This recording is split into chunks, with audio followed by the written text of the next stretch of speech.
नमस्कार दोस्तों, online student channel पर आप सभी का स्वागत है। दोस्तों, आज हम एक ऐसी टेक्निक के बारे में बात करने जा रहे हैं जो पर्सनालिटी को अपनी इच्छा अनुसार ट्रांसफॉर्म करने का गुण प्रदान करती है। इस तकनीक का प्रयोग नेपोलियन हिल ने खुद किया था और इस तकनीक की सहायता से उन्होंने अपनी पर्सनालिटी मनचाहे ढंग से ट्रांसफॉर्म की थी। तो आइए दोस्तों, जानते हैं उन्हीं के शब्दों में इस तकनीक के बारे में। मैं चमत्कारों पर विश्वास नहीं करता, ना ही मैं उनकी वकालत करता हूँ, और इसका कारण सिर्फ इतना है कि मेरे पास प्रकृति का पर्याप्त ज्ञान है, जिससे मैं यह समझ चुका हूँ कि प्रकृति अपने निर्धारित नियमों से कभी विचलित नहीं होती। इसके कुछ नियम इतने गूढ़ होते हैं कि वे हमें चमत्कारिक नजर आते हैं। छठी इंद्रिय चमत्कार होने के उतने ही करीब है जितने की मैंने कभी अनुभव की है। मैं इतना जानता हूँ कि एक शक्ति है, या एक प्रभु है, या एक प्रज्ञा है जो पदार्थ के हर अणु में है, और वह मनुष्य को दिखाई देने वाली ऊर्जा के हर यूनिट में है। मैं यह मानता हूँ कि अनंत प्रज्ञा बीज को पेड़ में बदल देती है, गुरुत्वाकर्षण के नियम के कारण पानी को पहाड़ से नीचे बहाती है, दिन के बाद रात को लाती है और गर्मी के बाद जाड़े को, जिसमें से हर एक की सही जगह है और दूसरे के साथ उसका उचित संबंध है। यह प्रज्ञा इस फिलॉसफी के सिद्धांतों के द्वारा इच्छाओं को मूर्त या भौतिक रूप से रूपांतरित करने में सहायता प्रदान करने के लिए प्रेरित की जा सकती है।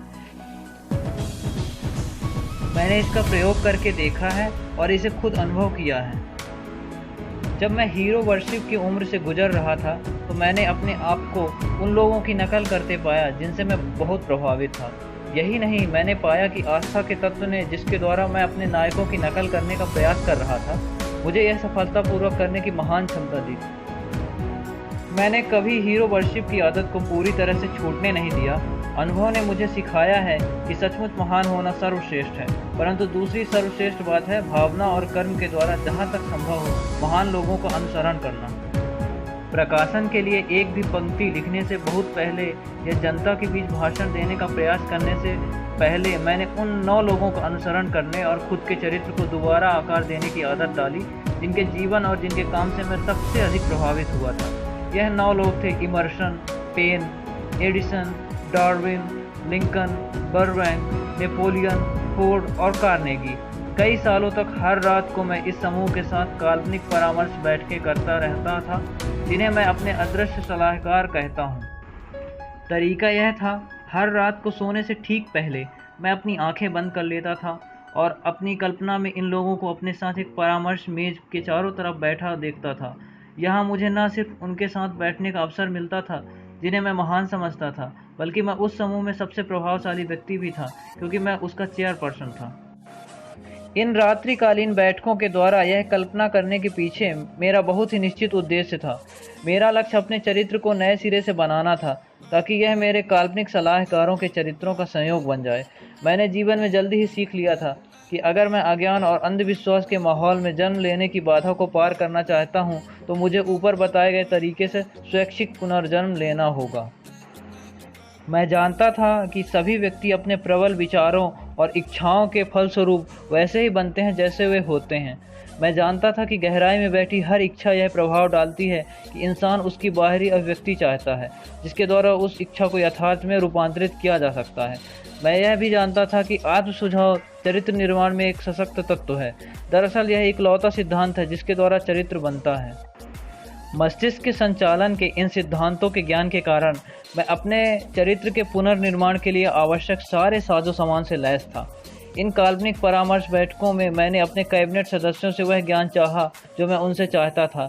मैंने हर सदस्य से सुनाई देने वाले शब्दों में स्पष्ट रूप से कहा, मिस्टर इमर्सन, मैं आपसे प्रकृति की अद्भुत समझ हासिल करना चाहता हूँ, जो आपके जीवन की पहचान है। मैं आपसे आग्रह करता हूँ कि आप मेरे अवचेतन मस्तिष्क में वे सारे गुण दाखिल कर दें जो आप में थे, जिनकी वजह से आप प्रकृति के नियमों को समझ पाए और खुद को उनके अनुरूप ढाल पाए। मिस्टर बर्बैंक, मैं आपसे आग्रह करता हूँ कि आप मुझे वह ज्ञान प्रदान करें जिसने आपको प्रकृति के नियमों से तालमेल बनाने में समर्थ बनाया, जिसके द्वारा आपने कैक्टस के कांटों को दूर हटाने के लिए और इसे एक भोज्य पदार्थ बनाने के लिए प्रेरित किया। मुझे उस ज्ञान तक पहुंच भी प्रदान करो जिसने आपको वही घास के 2 तिनके उगाने में समर्थ बनाया जहां पर पहले एक ही तिनका घास उगती थी।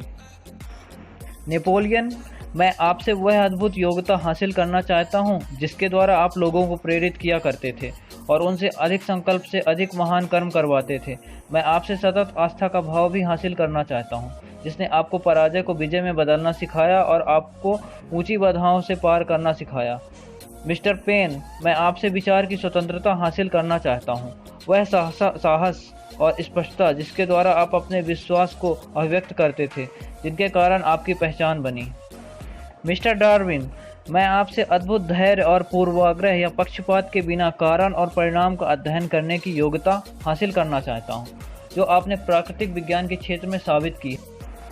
मिस्टर लिंकन, मैं अपने चरित्र में न्याय का वह भाव, धैर्य की अथक भावना, हास्य का वह पुट, मानवीय समझ और सहनशीलता भरना चाहता हूं, जो आपके परिचायक गुण थे। मिस्टर कार्नेगी, मैं संगठित प्रयास के सिद्धांतों की वह पूर्ण समझ हासिल करना चाहता हूं, जिसका प्रयोग आपने इतने प्रभावी ढंग से एक विशाल औद्योगिक साम्राज्य बनाने में किया था। मिस्टर फोर्ड, मैं आपसे लगन की भावना, संकल्प शक्ति, संतुलन और आत्मविश्वास हासिल करना चाहता हूं, जिनके कारण आप गरीबी पर विजय हासिल कर सके, और मैं मानवीय प्रयास को संगठित करना, एक सूत्र में बांधना और आसान बनाना चाहता हूं, ताकि मैं दूसरों की मदद कर सकूं, जिससे वे आपके पद चिन्हों पर चल सकें। मिस्टर एडिसन, मैं आपसे आस्था की अद्भुत भावना हासिल करना चाहता हूं, जिसके द्वारा आपने प्रकृति के इतने सारे रहस्य उद्घाटित किए, सतत मेहनत की, वह भावना हासिल करना चाहता हूं, जिसके द्वारा आपने इतनी अधिक बार पराजय के मुंह से विजय को छीना। अपने काल्पनिक कैबिनेट के सदस्यों को संबोधित करने का मेरा तरीका उस अनुरूप बदलता रहा, जिस अनुरूप मैं किसी खास किस्म के चरित्र के गुणों को उस वक्त हासिल करने में अधिक रुचि रखता था। मैंने बहुत कष्ट और मेहनत से उनके जीवन के रिकॉर्ड का अध्ययन किया है। कई महीनों के रात्रिकालीन श्रम के बाद मैं यह देखकर आश्चर्यचकित रह गया कि यह काल्पनिक पात्र स्पष्ट रूप से वास्तविक बन गए हैं। इन 9 व्यक्तियों में से हर एक ने अपने व्यक्तिगत विशेषताएं विकसित की, जिनसे मुझे आश्चर्य हुआ। उदाहरण के तौर पर लिंकन ने हमेशा देरी की आदत विकसित की, फिर गंभीर परेड में चारों तरफ घूमने की आदत। वे हमेशा अपने चेहरे पर संजीदगी का भाव ओढ़े रखते थे, शायद ही कभी मैंने उन्हें मुस्कुराते देखा हो। यह बैठकें इतनी यथार्थवादी हो चलीं कि मैं उनके परिणामों से भयभीत होने लगा और मैंने उन्हें कई महीनों के लिए स्थगित कर दिया। यह अनुभव इतने अजीब हो गए थे कि मैं डर रहा था कि अगर मैं उन्हें जारी रखूंगा तो मैं इस तथ्य को भुला दूंगा कि यह बैठकें पूरी तरह मेरी कल्पना में हो रही थी। यह पहली बार है जब मैंने इस बात का जिक्र करने का साहस किया। अब तक मैं इस विषय पर चुप ही रहा, क्योंकि मैं अपने खुद के नज़रिए से जानता था कि अगर मैंने अपने असामान्य अनुभव का वर्णन किया तो मुझे गलत समझा जाएगा। मुझे गलत ना समझा जाए, इसलिए मैं यहाँ पर बहुत अधिक जोर देकर यह कहना चाहता हूँ कि मैं अब भी अपनी कैबिनेट बैठकों को पूरी तरह से काल्पनिक मानता हूँ, परंतु मुझे लगता है कि भले ही वे मेरी कैबिनेट के सदस्य पूरी तरह काल्पनिक थे और बैठकें केवल मेरी कल्पना में हो रही हों, परंतु उनकी वजह से मेरे सामने रोमांच की सुखद राहें खुल गईं, मेरे रचनात्मक प्रयासों को प्रोत्साहन मिला और ईमानदार विचार की अभिव्यक्ति का मेरा साहस बढ़ा। तो दोस्तों, नेपोलियन हिल द्वारा अपनी पुस्तक थिंक एंड ग्रो रिच में पर्सनालिटी को मनचाहे ढंग से डेवलप करने की यह ट्रिक बताई गई, जिसे हीरो वर्शिपिंग भी कहते हैं। जी हाँ दोस्तों, ऑटो सजेशन की इस टेक्निक से हम पर्सनालिटी को अपने फिर से ग्रो कर सकते हैं। दोस्तों, हीरो वर्शिपिंग की यह टेक्निक आपको कैसी लगी, यह कमेंट करके हमें ज़रूर बताएं।